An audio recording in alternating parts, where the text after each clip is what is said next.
And then all of a sudden, through my earpiece, I hear, Kanye West is here. Kanye West is here. What are we going to do? What are we going to do? And I froze. I absolutely froze. They were asking me. They were blowing. Kanye West is here.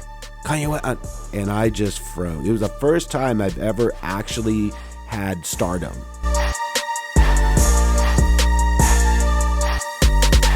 Do you remember Rocky IV when Rocky cuts the Russian and the coach is saying, you hurt him, you hurt him? That is exactly what happened last night when the Miami Heat tied the series in the NBA Finals with the Denver Nuggets. Miami has found a chink in the armor of Denver. Last night, they put on a shooting clinic. A lot of that shooting was missing from the game before. Had it appeared even in the slightest, it would have made the game more competitive. But they literally hit 17 threes last night, which makes them number 8 all time of most made threes in the finals. Kyle Lowry down the stretch helped them accomplish that. His veteran leadership, his balanced approach to actually running the offense played in their favor. But really, how did they win? I'm not going to say it was Kyle Lowry, okay? Defensively, they played a zone, but had a runner on Jokic. A lot of coaches would call this a box and one or a box and match. Basically, what happens is you're playing a zone defense, then you free up one of your defenders to follow and chase the living hell out of one player that you'd like to isolate. Now, Jokic still had 41 points. His weakness is his agility. They ran the pick and roll, the high pick and roll, and came right at Jokic to make him be a decision maker with his quickness. So either he was too slow to contest or too slow to stop dribble penetration. KCP fouled out. MPJ alienated himself completely. I think they're figuring out that MPJ would rather be Jamal Murray. And they're exploiting that, and they're taking advantage of that because he completely took himself out of the game. Strus got into Jamal Murray's head after nearly clipping him, which I'm sure scared the crap out of Jamal Murray. And I would have been as frustrated as he was. That was on purpose. Then you try to shake my hand to pretend like it wasn't on purpose, that you want to scare me with another knee injury. That is absolutely ridiculous. But this is exactly what Miami needed to do to get under their skin. Folks, this is going to be brutal. It is going to be Rocky IV, Rocky versus the Jokic machine. The guy who has been perfectly crafted to play the game of basketball in the NBA, and they've found his weakness. The God King basketball phenom that is Jokic is bleeding. I would suspend Ja Morant for 0 games. As I said, the NBA does not want the NBA Finals to be about Ja Morant, but it doesn't look good for him. The punishment is expected to be severe. Here's what I would do if I was Adam Silver. I would suspend him for 0 games. Time off means temptation. For a guy who's admitted that he's struggling with mental health, that is absolutely the worst thing you could do, is to keep him out of the huddles, out of the locker room, and keep him inactive. It can potentially depress him further and therefore tempt him to get into more trouble. My punishment would be $0. That's right, 0 salary for the entire NBA season. I would fine him his entire salary. You did all this to sell shoes, which he's done. The latest pair of his shoes has absolutely sold out, his latest release. Live off your endorsement money. Give Jason Tatum a call, find out how he does it, because the Grizzlies should owe you nothing for the year and for attempting to make the NBA Finals about you, your issues, your shoes. you should forego your entire salary. You've made enough money off your shoes, but you should be expected to play. I would suspend John Morant for 0 games. Danny Devan is facing almost 20 years in federal prison because his dumb ASS lied and manufactured fake tax forms and bank statements and applied to get PPP loans. That means he actually succeeded in getting almost 200,000 American tax dollars for himself. He applied for 71 PPP loans and succeeded in getting almost $200,000. He took the money and made a down payment on a mansion. Probably the dumbest freaking thing that you could do if you were trying to commit this kind of fraud. Mostly what this shows me is that it's not fair. Here's a guy that has literally almost 300 million views on TikTok. He's a business and crypto person, TikToker. And I started seeing a lot of his content, a lot of his videos a few months ago. Here's this young guy and just seems to know everything about what he's doing. And clearly, all he was trying to do was launder his money. So my guess is that he was trying to sell you some class and wash his little phony money and try to come off like this big shot, which is why he put down money on a mansion. But he's absolutely stupid. If you're going to do this kind of crime, first of all, you don't buy a damn house. And you don't buy a house that's in the U.S.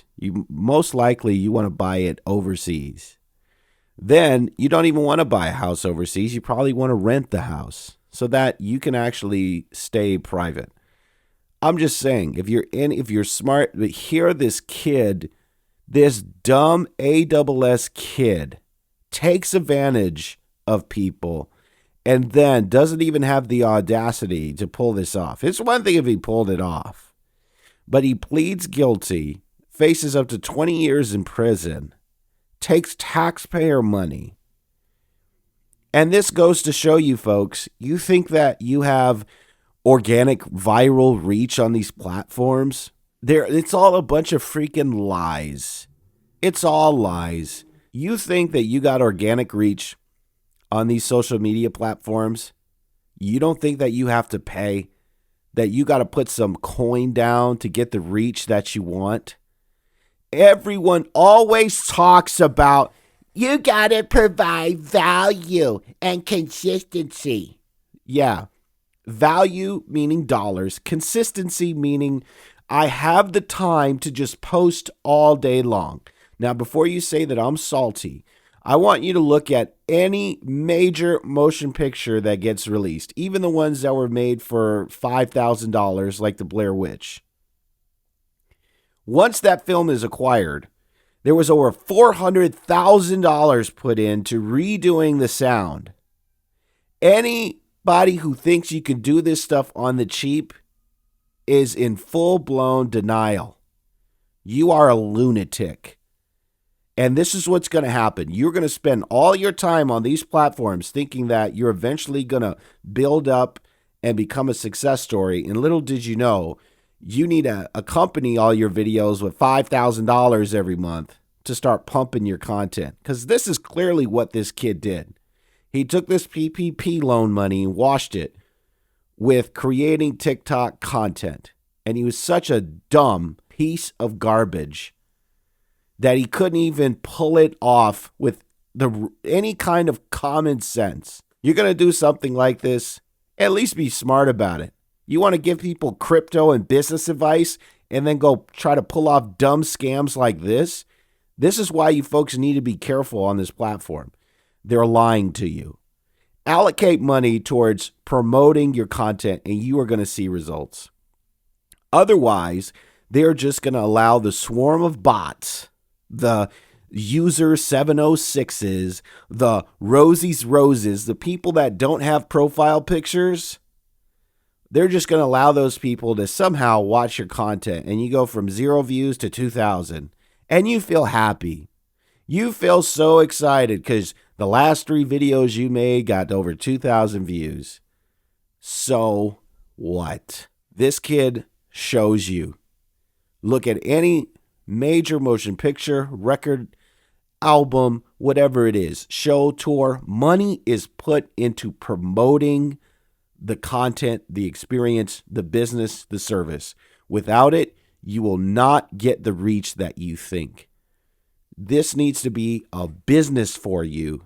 You need to allocate money towards your marketing, and you need to understand that advertising is a key component to being an influencer and social media content creator. It's a legit business like anything else. If you would like to understand this further, I'm going to point you to watch or read some autobiographies on P.T. Barnum. And P.T. Barnum will school you on how to actually promote your service and product. It's all there, folks, at the library.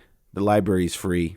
You don't need to pay no guru. Did you know that Kenny the Jet Smith, co-host of Inside the NBA, former NBA champion Kenny the Jet, claims that he went from being not recruited as a junior to being top 5 point guards in the country in 6 months. He says he had a casual conversation with his high school coach, hung around him all the time. And one day he asked him, "Hey, Kenny, what do you want to do with your life?" And Kenny says, "I want to play in the NBA." And the coach nonchalantly responds and says, "Well, you don't work hard enough for that, so..." And he said it in such a way, so nonchalant, that he believed that he wasn't trying to motivate him in a corny way. He was being honest and serious. Kenny explains that he was doing ordinary things in extraordinary ways. So if he walked upstairs, he would run upstairs. If he was required to do sprints, he would do more sprints than everybody. If you worked on your handles for an hour, he would work on his handles for 4 hours. These principles you keep hearing over and over and over again by successful people. Kobe is notorious for saying this. Any hoop dream movie that you watch, those hoopers will say the same.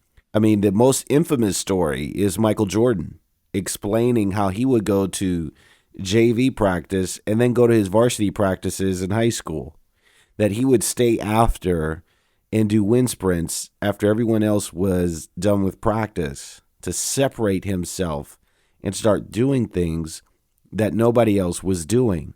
So take this and apply this to anything that you're working on.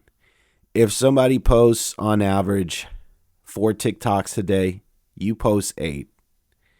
If somebody reads 30 books in a year, you read 50 books in a year. If you're putting in time and you're learning along the way and you're getting affirmation that you are in fact getting better, you will reap a harvest.